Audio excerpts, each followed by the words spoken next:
Hello, students. How are you all? I think you all are fine. Welcome to my YouTube channel. This is Mahesha from Surat, and this video is for Standard 9, Subject Social Science, Chapter 2, Socialism in Europe and Russian Revolution for NCERT syllabus. I hope that my last video, whatever the things learn and whatever the things we discuss about French Revolution, that you might be understand well. How did the revolution outbreak and what was the result of that? In 1774, Louis XVI divided the whole France into different kind of society. That all things we discuss very deeply. This is a plus point to study NCRT because here you all studied about the world history and you know everything that why this kind of circumstances are available in present time. In this chapter, there is once again interesting history is given. It is about the socialism in Europe as well as the second most prominent revolution of the world, Russian Revolution. So French Revolution and Russian Revolution made many changes in the whole society of the world. Many terms was changed, people's lifestyle, people's thoughts, people's rights, all was changed due to these revolutions, and that is why these are the remarkable event of the history of the world history. Here we discuss all aspect of the revolution as well as uh, first we studied about the socialism in Europe, especially that is the important thing, and the Russian Revolution is the most important part of this chapter. In this chapter, we are going to study this introduction I am giving. Afterwards, the age of social change. Then, after we talk about liberals, radicals, and conservatives. Then, after industrial society, socialism in Europe, support for socialism. Then, after the second phase of this chapter, Russian Revolution. First, we talk about Russian Empire in 1914. Then, after economy and society of the Russia, socialism in Russia, are turbulent time. It means the time of problems, difficult time of Russia. There that we discussed. Then after we get information about First World War, that what happened in First World War. Actually, in GSCB textbook, the whole chapter is given about First World War and Second World War. In your syllabus also given, but that will be start from chapter 3. So here we first find some details about First World War and the Russian Revolution. What is the connection between both? Then after revolution in Petrograd, then after October Revolution in October 1917, what happened in Russia? Then after what changed after this revolution of October? Then after Civil War we discussed. Afterwards we studied about the uh, February Revolution we discuss. Then after October Revolution, then after we discuss about Stalinism and collectivism, and in the last we discuss about the global influence of the Russian Revolution and the USSR. So we find the full form of USSR also, Union of Soviet Socialist Republic, that is the full form of USSR. So these all things we are going to discuss in this chapter. But जैसे मैं हर बार अपना video चालू करता हूँ आपसे एक ही बात मैं बोलता हूँ कि आपको वीडियो को लाइक करना है, चैनल को सब्सक्राइब करना है और ये वीडियो को आपके सोशल मीडिया प्लेटफॉर्म पे आपको शेयर करना है। उसके साथ बेल आइकन जो है वो प्रेस करना है क्योंकि this chapter is one of the lengthy chapter of history. So this all chapter will be described in I think 3 part. So to getting the notification of second part, it is very necessary to press bell icon and your review. What do you think and what do you find new thing and what is your suggestion? That is very important for me. In my last video, I getting good views as well as reviews. All the students are satisfied. Many students ask different kind of queries, questions, and I was given all the answers. I satisfy their queries, and I like this work, this thing that you ask me question from your side, and you give your review. So let's start the chapter. As I told you that after French Revolution, many changes was held in the whole world, and that impact on the whole Europe, and that is why we find socialism in Europe. So first we learn about the age of the social change. What kind of things was there? Before that, reforms and revolutions. France, the July Revolution, 1830, Persian worker revolted, street barricades and fights cleared Paris of royal troops. Charles Stan abdicated and fled to GB, Chamber of Deputies, created a constitutional monarchy. So in short, in socialism in Europe, the most effective event was French Revolution.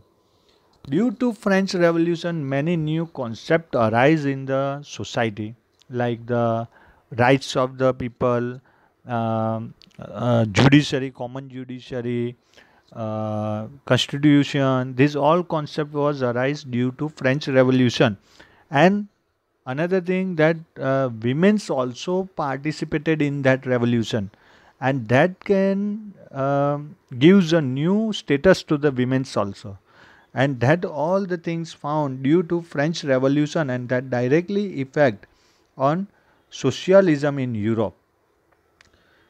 So whenever we talk about the revolutions, even though it was held in India also, because India was ruled by Britishers for more than 200 years, and many reformers also being actively participated in this freedom movement. In that, one is Raja Ram Mohan Rai. That photo already given on your screen. This is so. What kind of age of social change was there? In the previous chapter, you read about the powerful ideas of freedom and equality that has circulated in Europe after the French Revolution.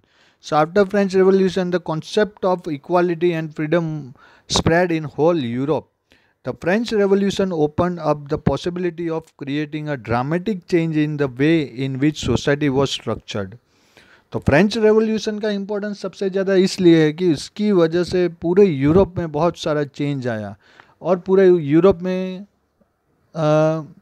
बोले उससे better है हम बोले कि पूरे world में जो concept नए आए वो फ्रेंच रेवोल्यूशन के थ्रू आए, और इसकी वजह से जो सोसाइटी का स्ट्रक्चर था, जो ह्यूमंस अलग अलग कैटेगरी में डिवाइड्स थे, वो पूरा का पूरा स्ट्रक्चर चेंज हो गया.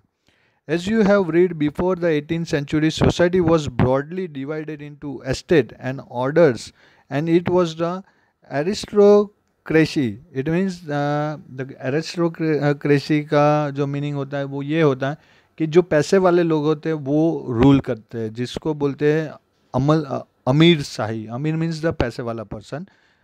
So the people, those who are having enough money, they and the church which control economy and social power.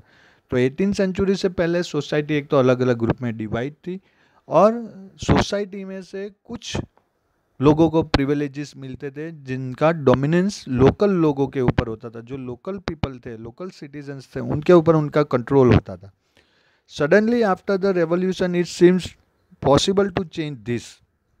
पर रेवोल्यूशन के बाद हमने फ्रेंच रेवोल्यूशन में क्लियरली देखा, और जो नए स्टूडेंट है यहाँ पे फर्स्ट टाइम ये वीडियो देख रहे हैं वो इसके आगे वाले वीडियो चैनल को सब्सक्राइब करके देख ले, क्योंकि जब तक आप फ्रेंच रेवोल्यूशन को समझोगे नहीं तब तक ये रशियन रेवोल्यूशन आपके समझ में आने वाली नहीं है, क्योंकि वो सीड्स है वहाँ पे. यहाँ से नए कॉन्सेप्ट जनरेट हुए थे, डिस्कवर हुए थे, इसलिए फ्रेंच रेवोल्यूशन को आपको समझना ही पड़ेगा. और वो मैंने आगे वाले मेरे जितने भी वीडियोज़ है वहाँ पर मैंने डिटेल में डिस्क्राइब किया है. तो फ्रेंच रेवोल्यूशन के बाद बहुत सारे चेंज आए।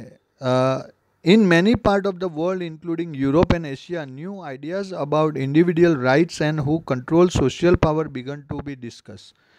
तो अब फ्रेंच रेवोल्यूशन के बाद यूरोप और एशिया में ये डिस्कशन चालू हो गया, इंडिविजुअल राइट्स के बारे में बात चालू हुई, कौन कंट्रोल कर रहा है पूरा एडमिनिस्ट्रेटिव सिस्टम उसके बारे में डिस्कस करना चालू हुआ। In India Raja Ram Mohan Roy and Derozio talk, he is the Derozio, तो ही इज़ अ ब्रिटिशर, और ये लोगों ने ये इसके ऊपर डिबेट की थी।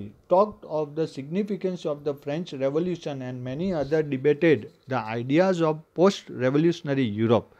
तो ये एजुकेटेड लोग थे इंडिया के। राजा राम मोहन राय ने तो इतने सारे रिफॉर्म्स कराए हैं, जैसे सती प्रथा हमारी कंट्री में इन्होंने बंद कराई, चाइल्ड मैरिज बंद कराए, विडो री मैरिज स्टार्ट कराए। वो टाइम पे डेलहाउसी थे गवर्नर जनरल ऑफ इंडिया, और राजा राम मोहन राय के एफर्ट की वजह से डेलहाउसी ने बहुत सारे लॉज इंडिया में बनाए। वैसे ही ये डिरोजियो हैं जिन्होंने फ्रेंच रेवोल्यूशन के ऊपर बहुत सारी डिस्कशन की और post revolutionary activity of Europe के बारे में उन्होंने काफ़ी स्टडी की। The developments in the colonies in turn reshaped this ideas of social change. तो ये जो कॉन्सेप्ट जो रेवोल्यूशन हुई और वहाँ से जो आउटकम हुआ उससे पूरी सोसाइटी का चेंज हो गया, पूरी सोसाइटी को रीसेप मिला, ऐसा कहा जा सकता है। Not everyone in Europe however wanted a complete transformation of society, पर यूरोप में हर एक कोई ऐसा नहीं चाहता था कि कंप्लीट ट्रांसफॉर्मेशन हो, क्योंकि कुछ ग्रेडी लोग होते हैं सोसाइटी में जो ऐसा चाहते हैं कि सब लोग हमारे कंट्रोल में रहे, और वैसे यूरोप में भी थे। Responses varied from those who accept that some change was necessary but wished for a gradual shift to those who wanted to restructure society radically.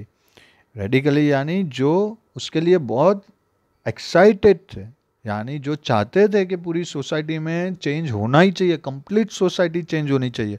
और कुछ लोग ऐसा चाहते थे कि नहीं, चेंज होना चाहिए पर हमारे हाथ में भी कुछ कंट्रोल होना चाहिए। वो ऐसा नहीं चाहते थे कि पूरा का पूरा पावर डिस्ट्रीब्यूट हो जाए। समवेयर कंजर्वेटिव्स यानी ऑर्थोडॉक्स थे, कुछ लोग ऑर्थोडॉक्स थे, अदर वेयर लिबरल्स, और कुछ लोग लिबरल थे यानी उदार थे, और कुछ थे रेडिकल्स यानी बहुत अग्रेसिव थे। What did this terms really mean in the context of the time? तो ये जो हमने बोला कि कंजर्वेटिव्स, लिबरल्स और रेडिकल्स, ये क्या थे, उनकी डेफिनेशन हम क्या देंगे, वो टाइम के अकॉर्डिंग हुआ। What separated this strands of politics and what linked them together? What we must remember that these terms do not mean the same thing in all contexts or at all times. तो liberal, radicals और conservatives की जो terms है वो हर एक time पे एक जैसी नहीं होती है।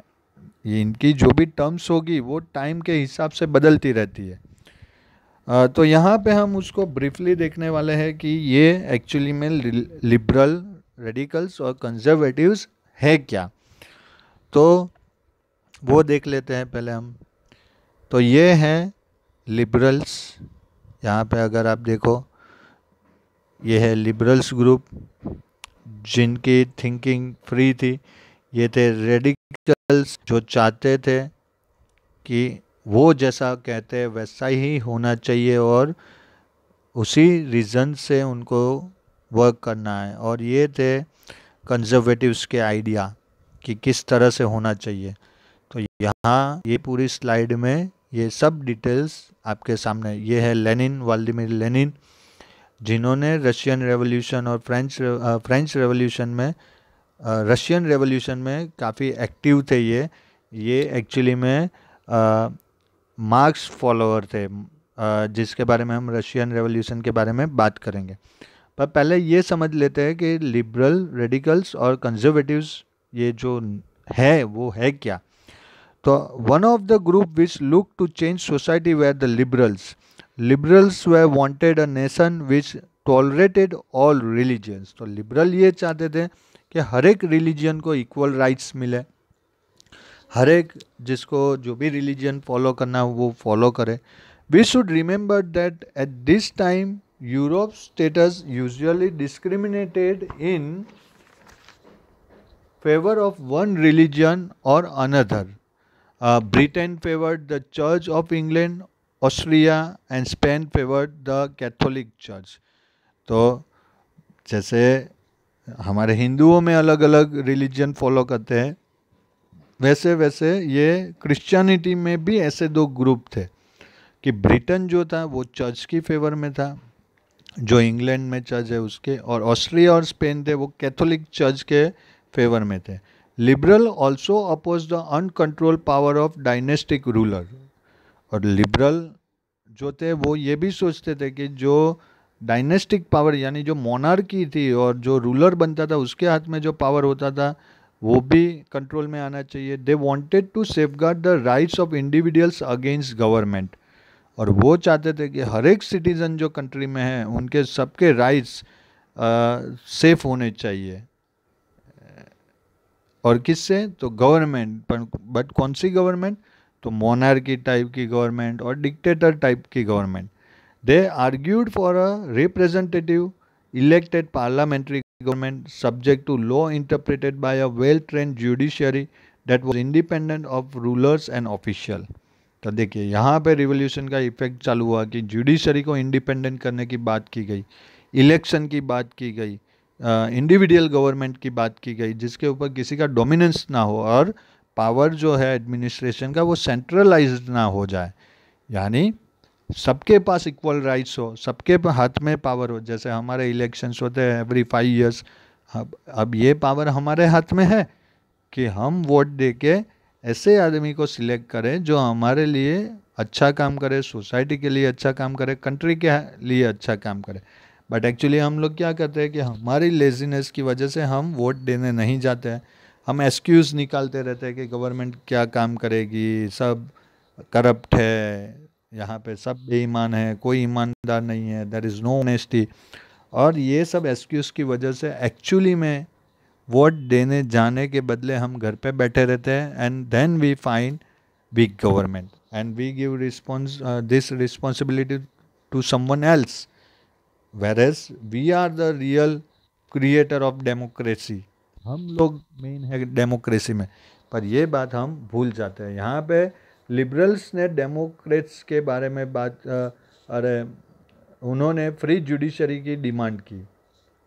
However they were not Democrats. पर लिबरल्स जो थे वो डेमोक्रेट्स नहीं थे. They did not believe in universal adult franchise.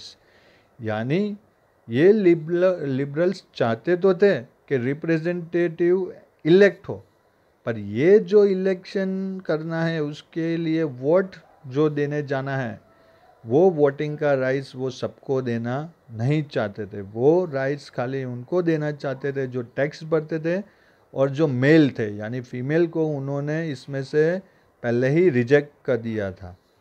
तो ये डेमोक्रेट्स इसलिए नहीं बोले जाते because in democracy all the people are equal. अगर ये डेमोक्रेट्स होते तो ये डिस्क्रिमिनेशन नहीं करते, पर इन्होंने किया. They did not believe in universal adult franchise, that is the right for every citizen to vote. They felt men of property mainly should have the vote. यानी जिसके पास प्रॉपर्टी है, जो टैक्स भरता है वो वोट देने जाएगा. जो अनएजुकेटेड है, जो लेबर है, वो वोट नहीं दे सकता है. जो टैक्स नहीं पे करता है वो वोट नहीं दे सकता है. और हमारी कंट्री में देखिए सबको राइट्स है. बेसिकली तो personally I believed in this kind of thought कि एक्चुअली में जो लोग वोट देने नहीं चाहते उनके लिए ये रूल बना दो कि मिनिमम एजुकेशन होना ही चाहिए. अगर जो वोट नहीं देगा तो उसके फंडामेंटल राइट्स भी कैंसिल हो जाएंगे, डिनाइड हो जाएंगे. फिर अल्टीमेटली सब लोग वोट देने जाएंगे ही, क्योंकि आपके फंडामेंटल राइट्स अगर आपको नहीं मिलेंगे अगर आपने वोट नहीं दिया है तो. और ये डर से सब लोग जब वोट देने जाएंगे तब जाके हमारी कंट्री में स्ट्रॉन्ग गवर्नमेंट आएगी. और स्ट्रॉन्ग गवर्नमेंट जब आती है, मेजॉरिटी वाली गवर्नमेंट आती है, तो कंट्री का डेवलपमेंट स्पीड से होता है. ऐसा मैं पर्सनली मानता हूँ.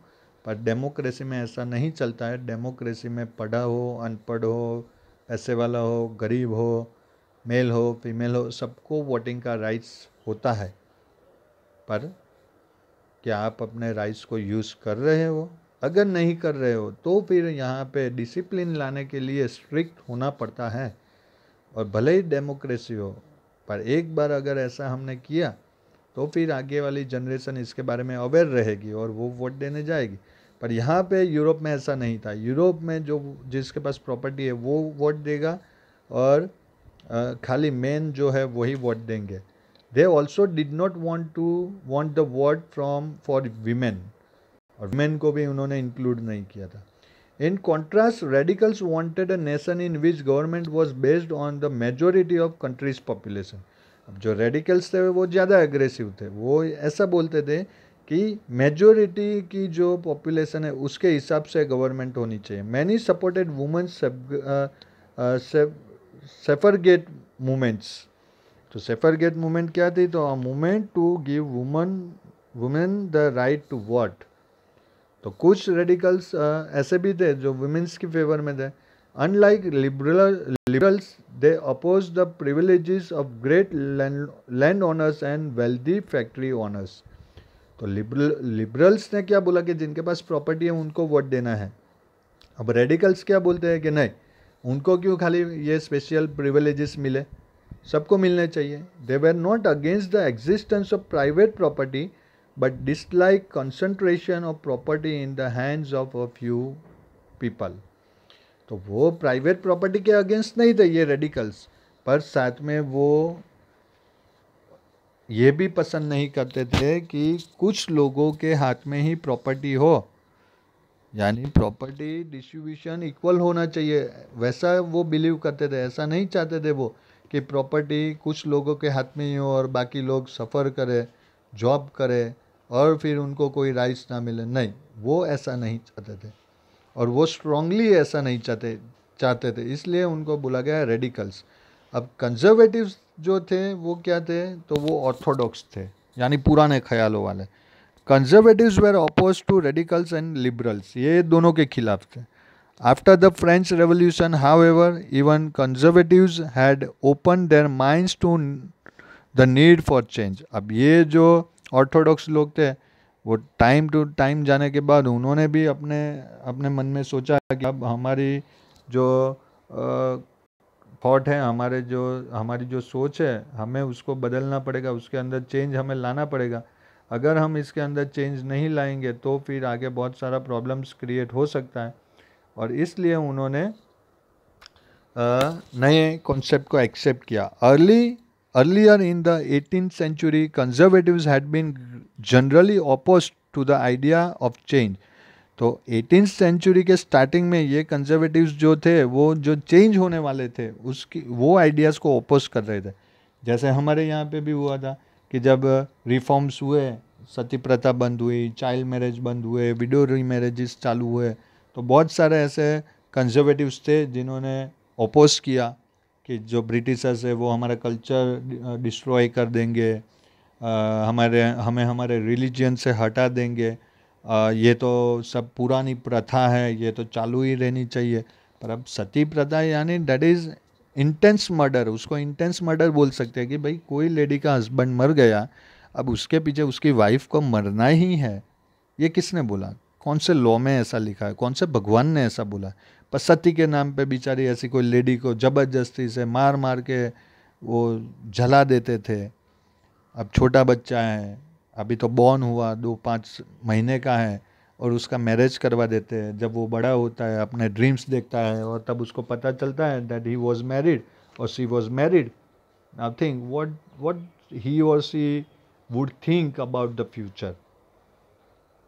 विडो रीमैरेज, अब कोई लेडी सती नहीं हुई सपोज कोई रीज़न से, तो भी उसको सोसाइटी में कोई अपॉर्चुनिटी नहीं, एक वाइट साड़ी पहन के पूरी लाइफ अकेले स्पेंड करनी है, ना ही कोई फेस्टिवल में जा सकती है, ना ही कोई सोशल इवेंट में कोई उसको इनवाइट करता है।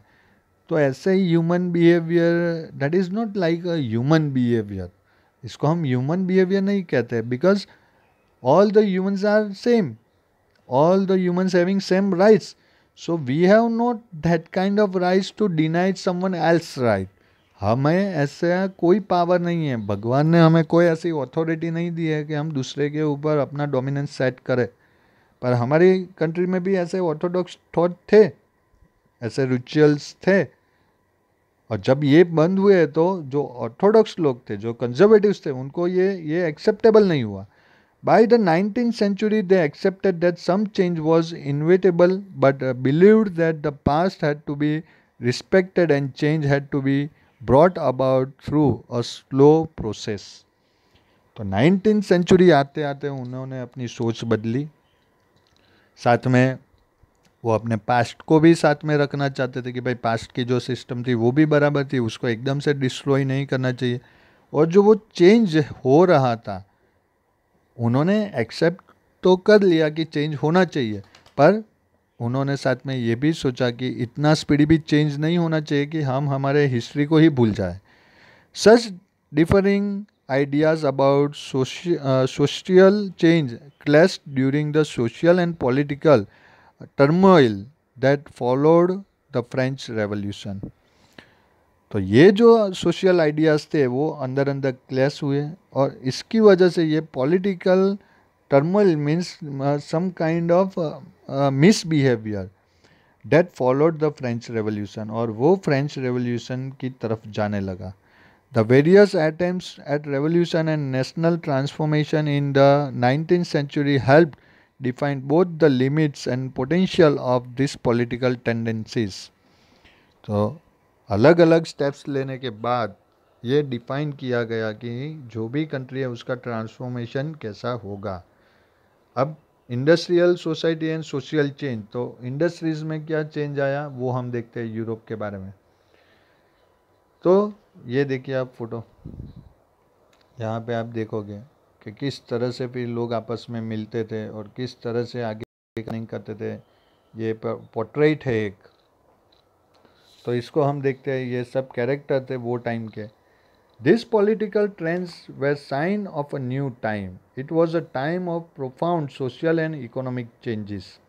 It was a time when new cities came up and new industrialized regions developed. Railways expanded and the industrial revolution occurred. अब यहाँ पे एक हमारी थोड़ी सी मिस्टेक ये हो गई है कि ये स्लाइड यहाँ पे आएगी, हमें ये स्लाइड को पढ़ना है। हाँ, तो यहाँ पे हमें दिखाई देता है कि कैसे ये इंडस्ट्रियल डेवलपमेंट हुआ यूरोप में। अब आप यहाँ पे देखोगे 1840 का सिनारियो क्या था, फिर 1850 में ये डेवलप्ड हुआ, 60 में इतना, 70 में इतना, और 80 में इतना एरिया डेवलप्ड हुआ। ये हमें दिखाता है इंडस्ट्रियलाइजेशन इन यूरोप कि 1840 में कहाँ थे और 1880 में 40 इयर्स में यूरोप में कितना सारा इंडस्ट्रियल डेवलपमेंट हुआ। अब ये टाइम पे हमारी कंट्री में तो कोई डेवलपमेंट ही नहीं था, आप क्लियरली यहाँ पे देख सकते हैं। अब ये जो है ये आपके टेक्स्ट बुक के अंदर नहीं है, यहाँ से आप समझ सकते हो, ये वीडियो से आप जान सकते हो कि किस तरह की लाइफस्टाइल और किस तरह के चेंजेस हो रहे थे। Industrialisation brought man, women and children to factory. अब यहाँ से सब लोग को फैक्ट्री में काम मिलना चालू हो गया, और सिचुएशन और ख़राब होने वाली थी आगे जाके, वो अब यहाँ पे हम देखेंगे। Work hours were open long and wages were poor. तो लोगों की हालत ऐसी हो गई, देखिए इस तरह से रहने लगे। अब हम ये बोलते हैं कि इंडिया में पुअर थे, तो 18th सेंचुरी में इंडिया में कोई एक्चुअली में पुअर ही नहीं था, सब पैसे वाले थे। और यही रीज़न था कि ब्रिटिशर्स और यूरोपियंस इंडिया में आए। फिर 1857 में जब हमने बैटल ऑफ प्लासी, सिराजुद्दौला जब हार गया, उसके बाद 1764 में बैटल ऑफ बक्सर के बाद ब्रिटिशर्स के हाथ में जब दीवानी राइट्स आए, उसके बाद हमारी कंडीशंस चेंज होना चालू हुई, जो 1857 तक पूरे इंडिया को उन्होंने रूइन कर दिया था। इसलिए ही 1857 का रिवोल्ट हुआ था। तो यहाँ पे वर्किंग आवर बहुत ज़्यादा थे और वेजेस बहुत कम थे। Unemployment was common, particularly during time of low demand of industrial goods. तो अनएम्प्लॉयमेंट बहुत थी, क्योंकि वो टाइम पे जो भी टाइम पे इंडस्ट्रियल प्रोडक्ट की डिमांड कम थी, वो टाइम पे इतना एम्प्लॉयमेंट नहीं मिल रहा था लोगों को। Housing and sanitisation were problem since town were growing rapidly. तो टाउन्स बढ़ते जा रहे थे, लोगों विलेजेस से टाउन्स में आ रहे थे, इसकी वजह से हाउसिंग के प्रॉब्लम, सैनिटाइजेशन के प्रॉब्लम, ये सब हो रहे थे। अब यहाँ पे हम क्लियरली देख सकते हैं। दूसरा, आप ये एक पिक्चर देखिए यहाँ पे, अगर हम ये पिक्चर को देख रहे हैं तो यहाँ पे हमें पता चल रहा है कि देखें लोग कैसे रह रहे हैं यहाँ पे, किस तरह घर ही नहीं है किसी के पास, ऐसे फुटपाथ के ऊपर वो लोग रहते थे। तो गरीब ऐसा नहीं है कि इंडिया में ही थे, यूरोप में भी थे, पर ब्रिटिशर्स के आने के बाद हम गरीब हो गए, ये बात फाइनल है। Liberals and radicals search for the solutions of this issues. तो लिबरल्स और रेडिकल्स ने चालू किया कि इसका सॉल्यूशन क्या। Almost all industries were the property of individuals. तो जितनी भी इंडस्ट्रीज थी वो सब इंडिविजुअल्स की प्रॉपर्टी थी, यानी प्रॉफिट जो जाएगा वो सिंगल हैंड में जाएगा। Liberals and radicals themselves were often property owner and employees. Having made their wealth through trade of industrial ventures, they felt that such efforts should be encouraged, that its benefit would be achieved if the workforce in the economy was healthy and citizens were educated. तो अब इनके दिमाग में strike हुआ कि ये man force को हम यूज़ कर सकते हैं, पर कब यूज़ हम करेंगे कि जब ये मैन फोर्स है वो हेल्दी हो और एजुकेटेड हो। A new conservatism after 1815। तो इसके अंदर ये सब चेंजेस लिखे हुए हैं जो आपके टेक्स्ट बुक के अंदर भी है। Opposed to the privileges the old aristocracy had been birthed, the family believed in the value of individual efforts, labor, and enterprises. If freedom of individuals was ensured, if the poor could labor and those with capital could operate without restraint, it means control, they believed that societies would develop. तो यहाँ पे एक clear thought ये आया कि अगर कोई भी टाइप का डिस्क्रिमिनेशन ना हो, अगर पैसे कमाने वाला साथ में अपने लेबर के बारे में भी सोचे, तो सोसाइटी का डेवलपमेंट हो सकता है। Many working man and women who wanted changes in the world rallied around liberal and radical group and parties in the early 19th century. तो जो भी लेबर वर्क थे, मैन या वीमेन हो, और जो चेंज चाहते थे, उन्होंने रैलीज निकाली। Some nationalists, liberals and radicals wanted revolutions to put an end to the kind of government established in Europe in 1815. In France, Italy, Germany, Russia, they became revolutionaries and worked to overthrow existing monarch. Nationalists talked of revolutions that would create nations where all citizens would have equal rights. तो सब जो लोग थे जो सोचते थे कि government ऐसी होनी चाहिए जहाँ पे सबको इक्वल राइट्स मिले, इसके लिए रेवोल्यूशन ही एक ऑप्शन बचा था। इन आफ्टर 1815 गेस्पी मैजिनी, ये है इटालियन नेशनलिस्ट। तो आप यहाँ पे इनका फोटो देख सकते हो, गेस्पी मैजिनी, ये इटालियन नेशनलिस्ट है। Conspired with others to achieve this in Italy. Nationalists elsewhere, including India, read his writing.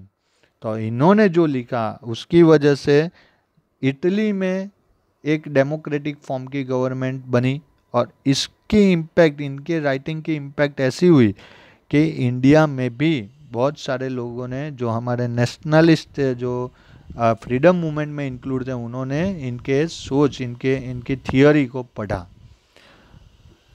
अब इस तरह से ये इंडस्ट्रियल सोसाइटी बनी और इस तरह से ये चेंज आए। अब the coming of socialism in Europe, Europe में सोशलिज्म कैसे आया। तो सोशलिज्म आने के बाद ये यहाँ पे हम देख सकते हैं कि किस तरह से चेंज हुए। Perhaps one of the most far-reaching vision of our society should be structured was socialism. By the mid-19th century in Europe, socialism was a well-known body of ideas that attracted widespread attention. तो socialism का जो idea था उससे सब लोग attract थे, और ये आइडिया इतना स्प्रेड हुआ कि सब लोगों का ध्यान इसके ऊपर गया। Socialist were against private property. अब ये जो सोशलिस्ट थे वो प्राइवेट प्रॉपर्टी के अगेंस्ट थे, and so it as the root of all social ill of the time. ये ऐसा सोचते थे कि ये जो प्राइवेट प्रॉपर्टी है वही सब प्रॉब्लम का रूट है, ये प्राइवेटाइजेशन होना ही नहीं चाहिए। Why? Individuals own the property that gave employment, but the proper propertied were concerned only with personal gain and not with the welfare of those who made the property productive। तो ये तो but obviously था कि privatisation का main concept maximum profit होता है। अब वहाँ पे वो बाकी लोग जिनकी हेल्प की वजह से उनका डेवलपमेंट अर्निंग हो रहा है उनके बारे में नहीं सोचते। और ये आज के दिन में भी होता है कि अगर आप प्राइवेट कंपनी में काम करते हैं तो वहाँ पे लेबर्स के पास काम तो लेते हैं, पर फिर उनके क्रूशियल टाइम में कोई उनके साथ में खड़ा नहीं रहता है। So if society as a whole rather than single individuals control property, more attention would be paid to collective social interest. Socialists wanted this change and campaigned for it. How could a society without property operate? What would be the basis of socialist society?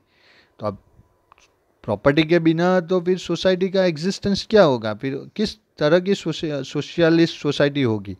तो socialist had different vision of the future. Some believed in the idea of cooperative. Robert Owen, तो ये है Robert own. अब ये जो photographs है वो आपके टेक्स्ट बुक में नहीं है, आप यहाँ पे देख लो तो आपको कैरेक्टर पता चले कि कौन क्या था। 1771 to 1858, a leading English manufacturer sought to build a cooperative community called New Harmony in Indiana, USA। तो यहाँ से कोऑपरेटिव सोसाइटी का कॉन्सेप्ट आया, जैसे आज के डेट में हम कोऑपरेटिव बैंक्स और ये सब सुनते हैं ना वो। Other socialist felt that cooperatives could not be built on a wide scale only through individual initiative. They demanded the government encourage cooperatives. In France, the instant Louis Blanc, तो ये है लुइस ब्लैंक, इन्होंने France में क्या concept रखा?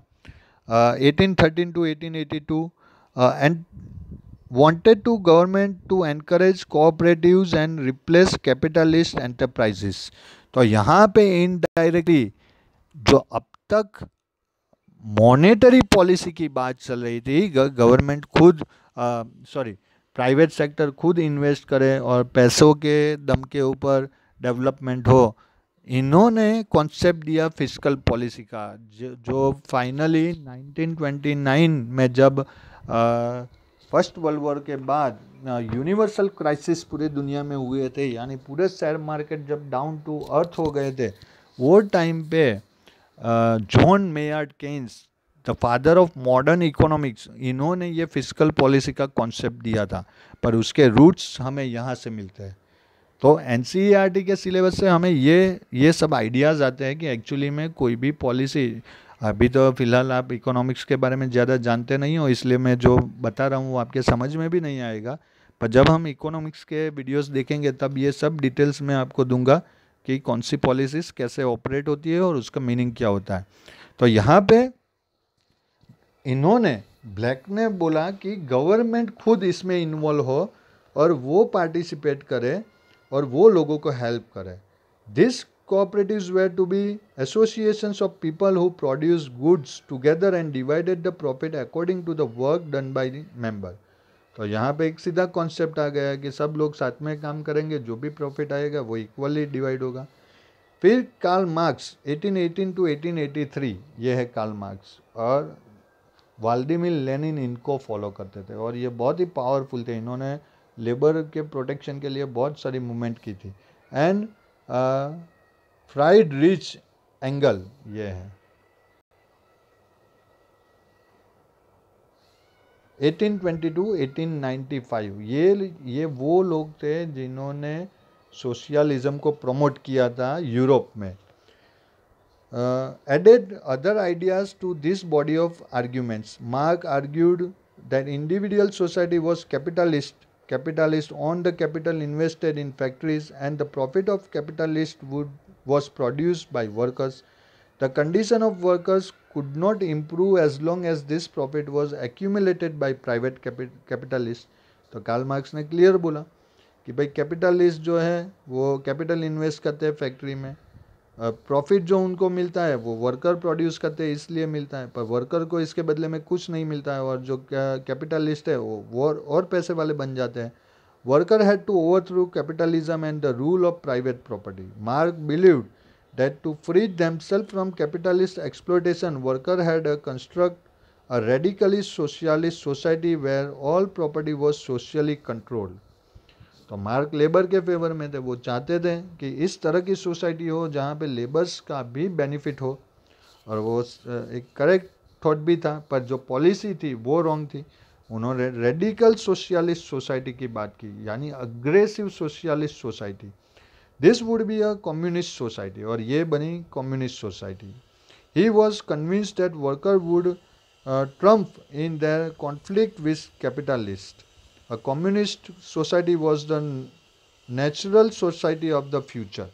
तो marks जो थे वो कम्युनिस्ट पॉलिसी के बारे में सोचते थे कि जहाँ पे लेबर्स के हाथ में मैक्सिमम पावर होना चाहिए. अब नेक्स्ट वीडियो में हम बात करेंगे सपोर्ट फॉर सोशलिज्म. सोशलिज्म के लिए क्या सपोर्ट मिला, और ये चैप्टर काफ़ी लंबा है, इसमें बहुत सारी डिटेल्स है, आगे पीछे की हिस्ट्री डिस्कस करनी है, तो आपको यहाँ पे परफेक्ट अटेंशन देना है.